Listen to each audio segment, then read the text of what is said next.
बिस्मिल्लाहिर्रहमानिर्रहीम। Dear student, last time हमने physics के सेकंड चैप्टर यानी साउंड वाला चैप्टर स्टार्ट किया था और इसका टॉपिक डिस्कस किया था कैरेक्टरिस्टिक्स ऑफ साउंड यानी आवाज़ की खुसूसियात। इसमें हमने कहा था कि कैरेक्टरिस्टिक्स ऑफ साउंड हमारे पास तीन हैं। पहले लाउडनेस है, क्वालिटी और पिच, और उसके बाद इंटेंसिटी भी है। तो हमने last time loudness of sound को डिस्कस किया था कि आवाज़ की जो फर्स्ट कैरेक्टरिस्टिक्स है इसमें यानी लाउडनेस ऑफ साउंड हमारे पास क्या थी। हमने इसकी कुछ इस तरह से डिफाइन किया था, कहा था कि it is the property by which loud and फेंट साउंड इज़ डिस्टिंग्विश। कि यानी हमने कहा था कि हमारे पास एक ऐसी प्रॉपर्टी आवाज़ की, एक ऐसी खसूसियात, एक ऐसी करेक्टरिस्टिक्स जिसकी बेस पे हम लाउड और फेंट साउंड में क्या कर सकते हैं, डिस्टिंग्विश कर सकते हैं, उनके दरमियान डिफ्रेंशिएट कर सकते हैं, फ़र्क कर सकते हैं, उनको पहचान सकते हैं। इस खसूसियात को, इस करेक्टरिस्टिक्स को, साउंड की करेक्टरिस्टिक्स को हमने क्या नाम दिया था, लाउडनेस। वैसे लाउडनेस का मतलब ऊंचाई, यानी लाउडनेस ऑफ साउंड का मतलब आवाज़ का ऊंचापन, ये ऊंची आवाज़।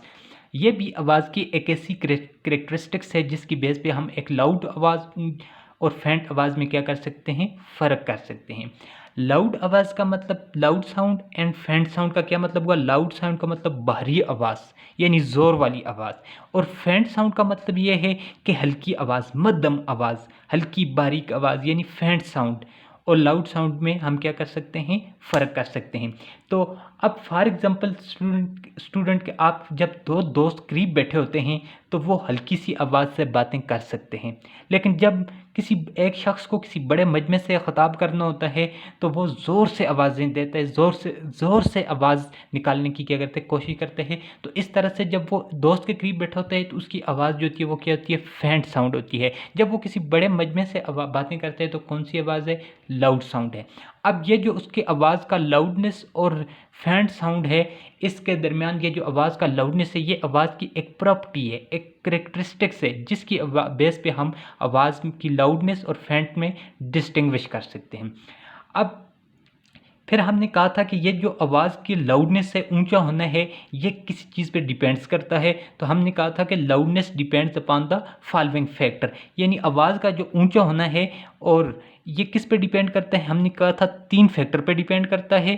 पहला कि area of vibrating body, distance from source of sound, और material through which sound is travelling. यानी पहले डिपेंड करता था, हमने कहा था कि आवाज़, लाउड आवाज़ पैदा होगी, फेंट प्रोड्यूस नहीं होगी, फेंट साउंड प्रोड्यूस नहीं होगी, लाउड साउंड प्रोड्यूस होगी कब, जब वाइब्रेटिंग बॉडी का एरिया ज़्यादा होगा। ज़ाहिर सी बात है, हमने कहा था कि जो साउंड प्रोड्यूस होती है वो बॉडी के वाइब्रेट करने की वजह से प्रोड्यूस होती है। तो अब जिस बॉडी का जितना ज़्यादा सरफेस एरिया होगा, यानी एरिया जितना ज़्यादा होगा, उसके पार्टिकल इतने ज़्यादा वाइब्रेट कर रहे होंगे, उनसे इतनी ज़्यादा आवाज़ जो पैदा होगी वो कितनी होगी, लाउड साउंड प्रोड्यूस होगी। तो अब इसी तरह से अगर एक ड्रम है बड़ा हमारे, उसके हम बीट करते हैं, मारते हैं, तो उसके पार्टिकल का सरफेस एरिया ज़्यादा पे वो वाइब्रेट करेंगे, उससे कौन सी आवाज़ प्रोड्यूस होगी, लाउड साउंड प्रोड्यूस होगी। अब इसी तरह से अगर ड्रम के मुकाबले में अगर हमारे पास एक प्लेट है, उसके सरफेस एरिया को हम, उसका सरफेस एरिया कम है, उस पर हम अगर बीट करेंगे, उसको बीट करने से हमारे पास कौन सी साउंड प्रोड्यूस होगी, फेंट साउंड प्रोड्यूस होगी, हल्की आवाज़, मध्यम आवाज़ पैदा होगी। तो आवाज़ की जो लाउडनेस है वो डिपेंड करती है surface area of the vibrating body, जो बॉडी वाइब्रेट कर रही है उसके सरफेस एरिया पे। तो सिंपली मैं क्या लिख सकता हूँ कि ये मेरे पास जो है एरिया ऑफ वाइब्रेटिंग बॉडी है, ये किसके डायरेक्टली प्रोपोर्शनल है, ये हमारे पास डायरेक्टली प्रोपोर्शनल है लाउडनेस ऑफ साउंड के, लाउडनेस ऑफ साउंड।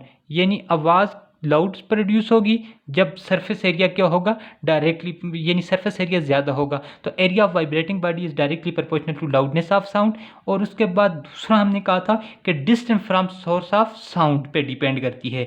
आवाज़, लाउड आवाज़ प्रोड्यूस होगी, फेंट नहीं होगी, यानी वो डिपेंड करती है दूसरा कि एक वाइब्रेटिंग बॉडी, सोर्स जिससे साउंड प्रोड्यूस हो रही है, और एक ऑब्जर्वर या लिसनर, इन दो के दरमियान डिस्टेंस पे डिपेंड करती है। अगर इन दो के दरमियान, लिसनर और साउंड सोर्स के दरमियान अगर डिस्टेंस ज़्यादा है तो हमारे पास लाउडनेस, जो आवाज़ की लाउडनेस होगी वो कम होगी। अगर डिस्टेंस कम है तो लाउडनेस क्या होगी, ज़्यादा होगी। तो मैं कह सकता हूँ distance from source of sound is inversely proportional to किसके, लाउडनेस के। लाउडनेस के इन्वर्सली प्रोपोर्शनल है।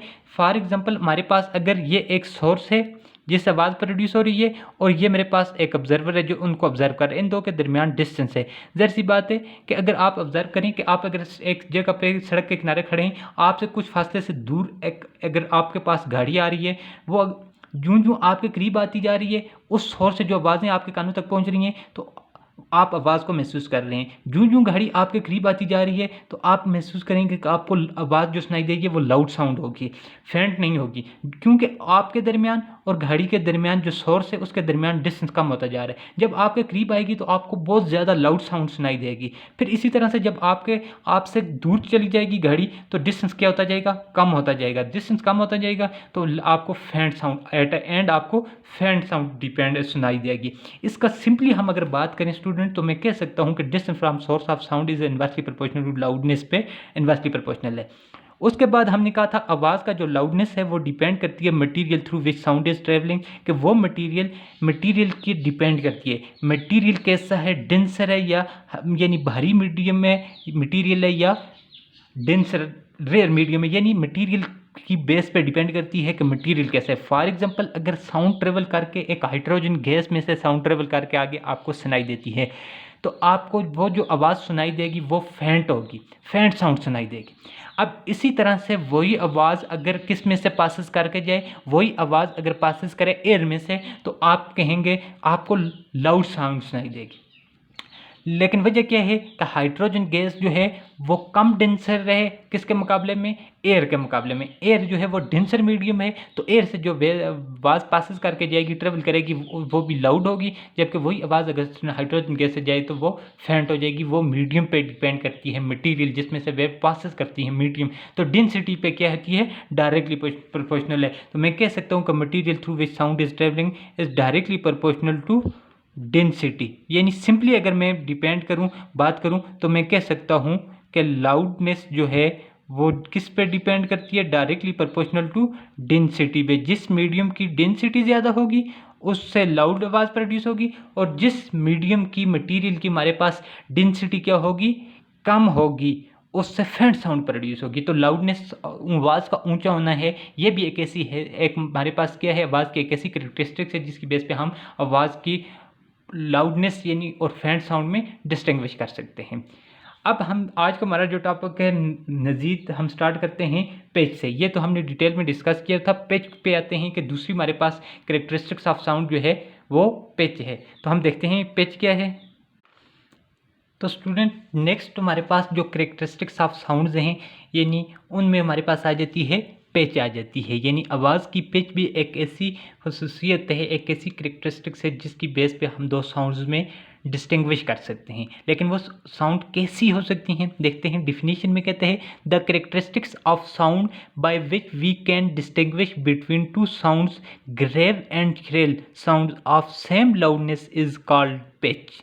कहते हैं कि हमारे पास ऐसी करेक्टरिस्टिक्स है, पिच एक ऐसी करेक्टरिस्टिक्स है साउंड की जिसकी बेस पे, जिसकी बुनियाद पे विच वी कैन डिस्टिंग्विश, हम फ़र्क कर सकते हैं, डिस्टिंग्विश कर सकते हैं, फ़र्क कर सकते हैं, उनके दरमियान डिफ्रेंशिएट कर सकते हैं बिटवीन टू साउंड। दो साउंड्स के दरमियान हम फ़र्क कर सकते हैं, दो साउंड्स को हम पहचान सकते हैं। वो कौन कौन सी साउंड हो सकती हैं, ग्रेव एंड श्रिल साउंड। अब ग्रेव साउंड्स क्या है और श्रिल साउंड्स क्या है।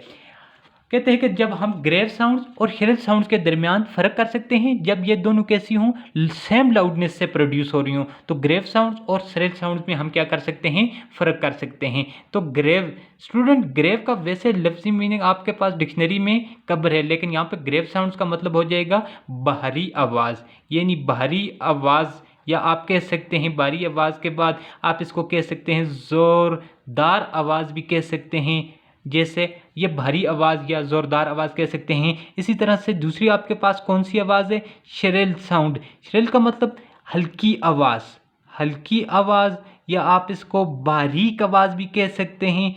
बारीक आवाज़, तेज़, बारीक और तेज़ आवाज़, यानी तेज़ आवाज़, ऐसी आवाज़ जो कानों को फाड़ दे, ऐसी आवाज़ को, ऐसी साउंड्स को आप श्रिल साउंड कहते हैं। और ये ग्रेव साउंड भारी आवाज़। अब यानी पिच का मतलब ये हुआ कि आवाज़ की एक ऐसी खसूसियत है, पिच साउंड की आवाज़ की एक ऐसी करेक्टरिस्टिक्स है जिसकी बिना पर हम बारीक यानी कान को फाड़ने वाली और बड़ी आवाज़, मजबूत आवाज़ में क्या कर सकते हैं, फ़र्क कर सकते हैं। इन श्रेल साउंड और ग्रेव साउंड में जो फ़र्क करने वाली हिस्स है हमारे पास, इसको हम साउंड की कौन सी हिस्स करेक्टरिस्टिक्स का नाम देते हैं, पिच का नाम देते हैं। तो दोस्त, श्रेल साउंड और ग्रेव साउंड में हम फ़र्क कर सकते हैं किस हिस्स की बेस पे, पिच की बेस पे। आवाज़ की पिच एक ऐसी खसूसियत है। स्टूडेंट चलें हम देखते हैं कि पिच किस तरह से दो आवाज़ों में फ़र्क करती है और ये किन चीज़ों पे डिपेंड करती है।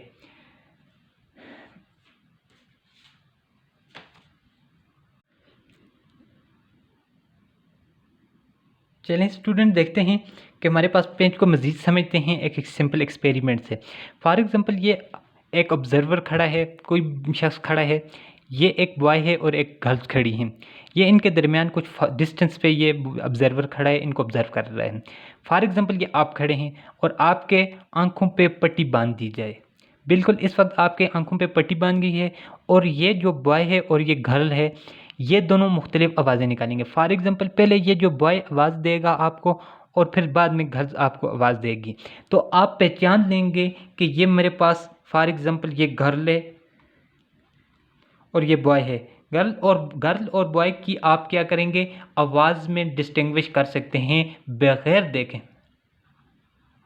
यानी ऑब्ज़र्वर जो है वो गर्ल्स की और बॉय की आवाज़ में बगैर, अगर इस ऑब्ज़र्वर के आँख पे पट्टी बांध दी जाए तो ये बॉय की आवाज़ जब आएगी तो पहचान लेगा कि ये बॉय की आवाज़ है, लड़के की आवाज़ है। और इसी तरह से बगैर देखे ये गर्ल्स की आवाज़ जब आएगी तो इसके कानों में पड़ेगी तो ये कहेगा कि ये आवाज़ किसकी है, ये साउंड किसकी है, गर्ल्स की है, बगैर बिना देखे। तो बिना देखे आप ये गेस कर सकते हैं कि लड़की और लड़का कौन सा है। जो आवाज़ होगी, आवाज़ से आप पहचान जाएंगे कि ये लड़का है, ये लड़के की आवाज़ है या लड़की की आवाज़ है। तो और कौन सी आवाज़ लड़के की है या कौन सी आवाज़ लड़की की है, तो ये आपके पास कौन सी हैस है जिसकी बिना पे आप इन दोनों में फ़र्क कर सकते हैं, तो वो है आपके पास पिच। यानी अब ग्रेल साउंड से जो साउंड प्रोड्यूस हो रही थी, गर्ल्स की जो आवाज़ थी वो कैसी थी, श्रेल साउंड थी। और बॉय की जो साउंड थी वो कौन सी साउंड थी, ग्रेव साउंड थी। अब आपने ग्रेव साउंड और श्रेल साउंड में एक भारी और मध्यम आवाज़ में फ़र्क कर लिया, बगैर देखे आपके बता सकते हैं कि बॉय कौन सा है और गर्ल्स कौन सा है। किस बेस पे, आप उसकी आवाज़ से पहचान सकते हैं। और आवाज़ को जो जिस चीज़ से आप पहचानते हैं वो आवाज़ की कौन सी खसूसियत है, जिसमें श्रेल और ग्रेव साउंड में आपने फ़र्क किया तो वो आपके पास क्या है, पिच है। तो पिच एक ऐसी खसूसियत है जिसकी बेस पे आप श्रेल साउंड और ग्रेव साउंड में क्या कर सकते हैं, फ़र्क कर सकते हैं। इसी तरह से फॉर एग्जांपल अगर मेरे पास अगर एक ड्रम पड़ा है, ड्रम की सरफेस को मैं बीट करता हूं तो वहां से जो आवाज़ पैदा होगी उसको आप सुन सकते हैं। और इस तरह से अगर घंघरू मेरे पास हों, जिन छन छन की आवाज़ हों, तो वो उन दो आवाज़ में भी आप फ़र्क कर सकते हैं। यहाँ पे आप देखें स्टूडेंट, तो आप ये दोनों जो आवाज़ें प्रोड्यूस हो रही थी, फॉर एग्जांपल बॉय और गर्ल्स जो आवाज़ें दे रहे थे, इनकी लाउडनेस सेम थी। सेम लाउडनेस से आवाज़ अगर प्रोड्यूस हो तो फिर भी आवाज़ में आप फ़र्क कर सकते हैं श्रेल साउंड कौन सी और ग्रेव साउंड कौन सी है। तो वो आपके पास जो हिस्सा है वो कौन सी हिस्सा है, पिच है। पिच एक ऐसी करेक्टरिस्टिक्स है जो आप श्रेल और ग्रेव साउंड्स में जो साउंड प्रोड्यूस हो रही है, लाउडनेस सेम भी हो बेशक, तो आप उनमें डिस्टिंग्विश कर सकते हैं। अब देखते हैं मज़ीद कि हमारे पास साउंड्स किस पे डिपेंड्स करती है।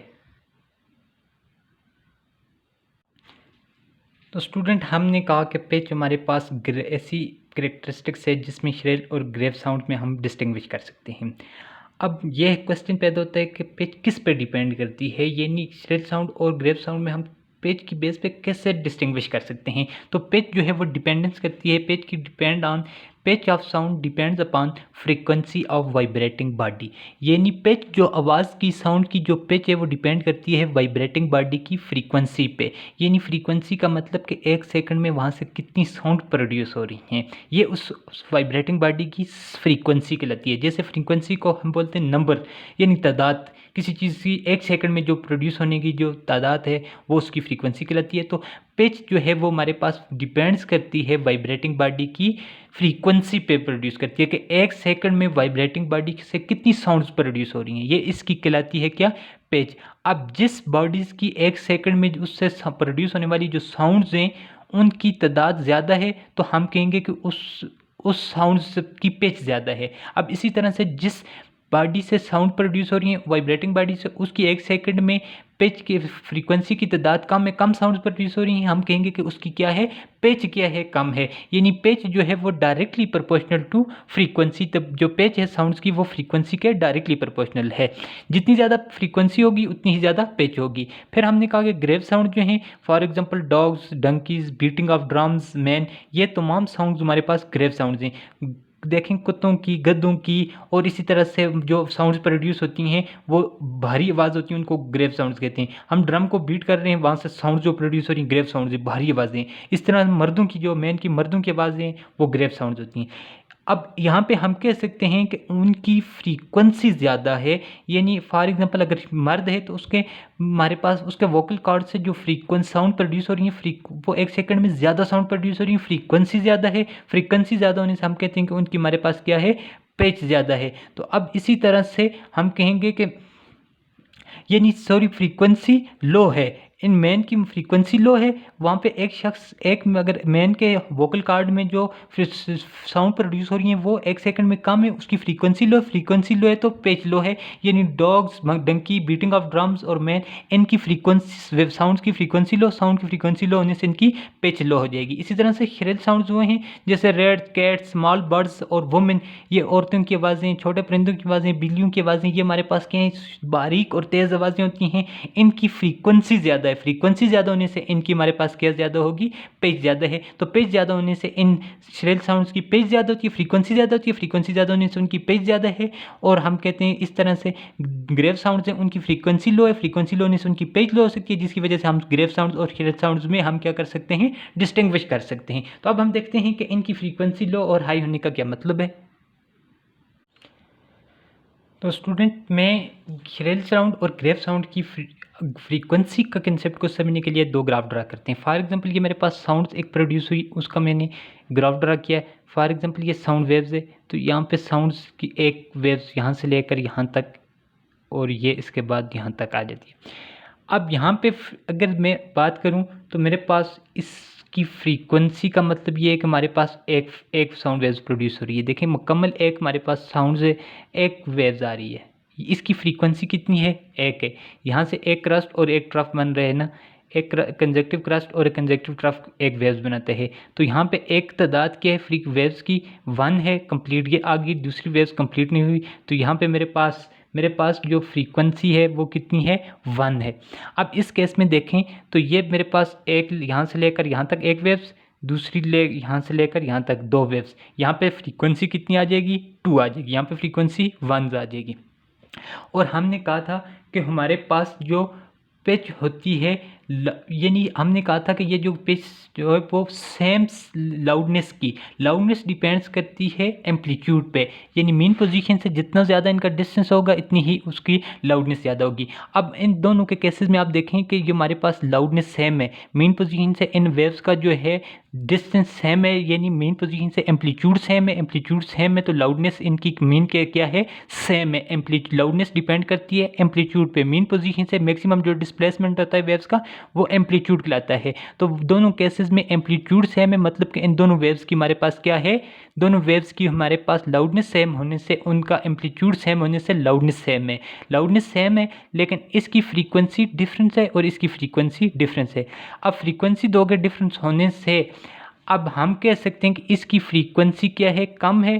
फ्रीक्वेंसी कम होने से हमने कहा था कि फ्रीक्वेंसी और पिच का डायरेक्ट रिलेशन है, तो यहाँ पे जो साउंड प्रोड्यूस होगी फ्रीक्वेंसी कम है इसकी, पिच तो हमारे पास दोनों की एम्पलीट्यूड सेम है, लाउडनेस दोनों वेव्स से साउंड्स की सेम है, लेकिन इसकी फ्रीक्वेंसी कम है, फ्रीक्वेंसी लो, तो पिच भी क्या होगी, लो, क्योंकि हमने रिलेशन पढ़ा था कि पिच और फ्रीक्वेंसी डायरेक्टली प्रोपोर्शनल है। इस केस में पिच लो, फ्रीक्वेंसी लो मीन पिच भी लो हो जाएगी। तो कौन सी साउंड प्रोड्यूस होंगी, ग्रेव साउंड प्रोड्यूस होंगी, भारी आवाज़ें प्रोड्यूस होंगी। जैसे मर्दों की आवाज़ें, तो मर्दों के वोकल कार्ड में एक सेकंड में जो साउंड प्रोड्यूस हो रही है उनकी तादाद कम है, इसलिए से वो भारी आवाज़ें महसूस होती हैं, तेज़ भारी आवाज़ें होती हैं, ग्रेव साउंड्स आ जाती हैं।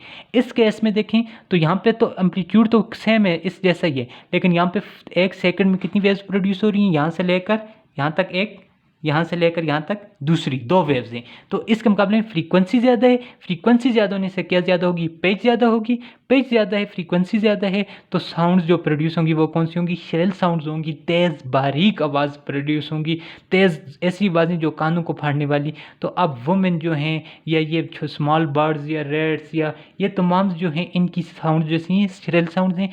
औरतों के वोकल कार्ड जो साउंड बॉक्स जो है गले में जो साउंड बॉक्स है जिसमें वोकल कार्ड से जो साउंड प्रोड्यूस होती हैं, इसका मतलब है कि 1 सेकंड में औरतों के जो वोकल कार्ड है उनमें साउंड प्रोड्यूस होने की जो तादाद है वो ज़्यादा है, मीन कि उनकी फ्रीक्वेंसी ज़्यादा है, इसलिए वहाँ पे कौन सी साउंड प्रोड्यूस होती है, श्रिल साउंड।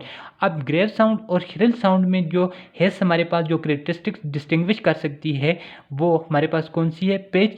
पिच की मदद से आवाज़ की हम ग्रेव साउंड और श्रिल साउंड में डिस्टिंग्विश कर सकते हैं। क्यों कर सकते हैं कि जिन आवाज़ की फ्रीक्वेंसी ज़्यादा होगी उनकी पिच ज़्यादा है, अब जिनकी फ्रीक्वेंसी कम है उनकी पिच भी क्या होगी, कम होगी। तो ये हम डिस्टिंग्विश कर सकते हैं ग्रेव साउंड और श्रिल साउंड में किसकी बेस पे, पिच की बेस पे। और पिच डिपेंड करती है किस पे, फ्रीक्वेंसी पे। जिन साउंड की फ्रीक्वेंसी ज़्यादा उनकी पिच ज़्यादा है तो वहाँ पे हम कहेंगे कि श्रिल साउंड्स हैं, और जिनकी फ्रीक्वेंसी साउंड्स की कम होगी वहाँ पे पिच भी कम होगी और हम कहेंगे कि ग्रेव साउंड्स हैं। तो स्टूडेंट आज हमने लाउडनेस को और डिटेल में डिस्कस किया है, किसको, पिच को डिस्कस कर लिया। तो हमारे पास लास्ट में 2 रह जाते हैं इसके करेक्टरिस्टिक्स, लाउड क्वालिटी और इंटेंसिटी। तो हमारे पास ये जो लाउडनेस और पिच ऑफ द साउंड है तो ये हमारे पास अक्सर एग्जाम में लॉन्ग क्वेश्चन में आ सकता है। तो ये आज वेरी वेरी इंपॉर्टेंट है। तो स्टूडेंट मैं आपको फिर रिकमेंड करता हूँ कि आप लोगों का जो होमवर्क है, ऑनलाइन होमवर्क, आपने ये जो जमा सबमिट करवाना है, ऑनलाइन होमवर्क सबमिट करवाना है, अपनी नीट नोटबुक पे लिख कर लास्ट डेट जो है मंडे तक आपने हर सूरत सबमिट करवाना है। आपका होमवर्क क्या है कि फर्स्ट चैप्टर के 3 न्यूमेरिकल और ये साउंड वाले जो होमवर्क दिया था मैंने, साउंड की डिफिनीशन और ये आपके पास साउंड की लॉन्गिट्यूडनल वेव्स करेक्टरिस्टिक्स क्या हैं, ये आपने मंडे तक हर सूरत में सबमिट करवाना है। और नीट नोटबुक पे हार्ड फॉर्म में आपने सबमिट करवाना है मंडे तक, आपने हर सूरत में सिर्फ और कॉपीज नहीं, ये ऑनलाइन होमवर्क जो है ये सबमिट करवाना है।